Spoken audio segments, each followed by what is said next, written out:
Always be open to looking for opportunities, okay? A few years ago, back in '87, we're in St. Moritz, Switzerland, and I do the singles luge, but there's also doubles luge, okay? Doubles is two guys on a sled. They're each doing half of the driving, but only the top guy can see, all right? The top guy's giving the bottom guy shoulder signals to tell him when to drive. Yeah, plus you got a higher center of gravity, so it's easier to flip. I mean, that's a crazy sport. And I'd never done the doubles, but we go to St. Moritz, and we noticed right away that, hey, there's nobody signed up for the doubles race. There's actually three teams, just three teams. So I figured, man, I got to find a double sled and find me a partner, because, hey, if somebody crashes, we got a medal, right?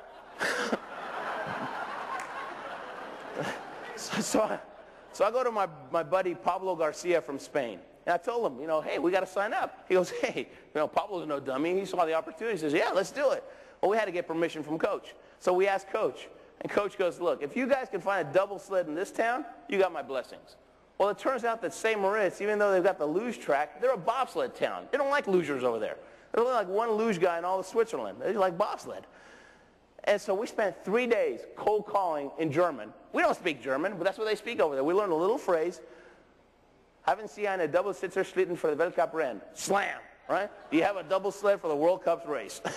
Next door. 3 days of cold calling. And finally we found a guy that had an old double sled, rusted out, 20-year-old sled in his backyard.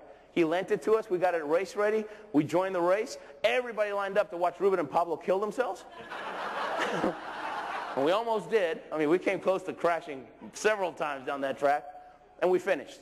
We got 4th place, right? I know, 4th place.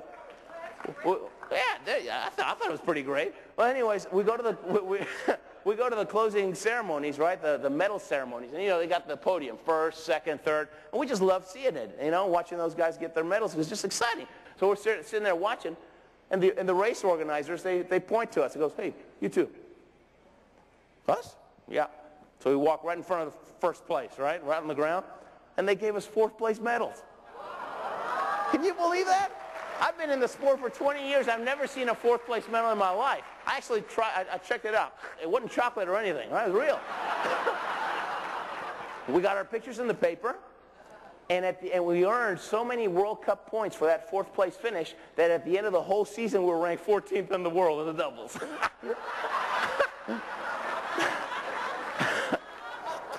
Next week, we're at another track, and the word had spread like wildfire, what Pablo and I had done. He said, you guys were lucky. We said, no, we weren't lucky. We saw an opportunity, and we went for it. And that got them real quiet, right? And they understood that, wow, these guys, they went for it. So go for it. There's 2 types of people in the world. They're either on your team, or they're not on your team. They're either on your dream team, or they're not. And the faster you can figure out which team they're on, the better it is for you. So I started testing people, right? I would tell them a little bit about my dream and see how they reacted, right? And so I'd say, hey, I'm taking up the sport of luge. I'm going to be in the Olympics in 4 years. Oh, they laughed. They rolled their eyes. So they just, yeah, you? Right. If they did that, I knew they probably weren't on my team. On the other hand, they said, wow, luge, Olympics, tell me more. How can I help? Wow, if I found somebody like that, that's like a gold person, right? And I held on to them like they're made out of gold. And by doing that over and over and over and over again, I could have filled this whole arena with people that were on my team. See, they were my supporters. And it got to the point where it didn't matter if I crashed 4 out of 5 times on the sled. It was going to be easier to get back on that sled one more time than come back to Houston and tell everybody I quit. Because by then it was our dream. I just happened to be the guy on the sled. This huge conversion van, he drives it right in front of my house, opens up the window, starts yelling like a madman. I believe in you, baby. I'm going to see you on TV. You know why? Because you will be a 3-time Olympian. He peels off. There's smoke all over the place. And, woo, man, I mow my lawn like I'm 5 minutes flat, right? And sometimes I go across the street and mow his lawn, too. Yeah, maybe that's why he did it. I don't know. But I'll go across the street and I tell him, hey, Tom, I was chosen. I'm one of the selected ones. I'm carrying the torch. Kansas City in just about a month. And Tom knew I was broke. He knew I was so broke. So everybody always asks me, who's your sponsor, Ruben? Coke, Pepsi, Microsoft? I mean, who's your Nike? Right. My sponsors, Visa and MasterCard, my own. Right? So he knew I was totally broke. And when I told him I'm going to Kansas City, he points to the big van. He goes, I'm driving you, buddy. Road trip. He drove me 12 hours each way. My quarter mile in 10 minutes flat. I look like a little old man. That's great. It took me so long, my arm got tired, I had to switch hands. Yeah, I didn't want the papers next day to say, Olympics canceled, Ruben dropped the torch. Right? You get to the end, you light the next person's torch, a little high five, they turn around, and they take off. And I just sat there for about 5 minutes, watching that torch until it disappeared.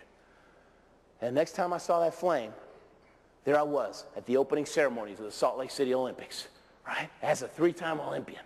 And I'm watching all my heroes bring it in, right? It's Dorothy Hamill, Peekaboo Street, and just all my heroes, Dan Jansen, and they're bringing it on. And then just a few yards in front of me, they pass it to, wouldn't you know it, Scott Hamilton. Yeah. God, little skater that inspired me to go after my dream 20 years earlier. I mean, man, I don't know what you're feeling right now, but I feel just like I felt that day. Proudest day of my life.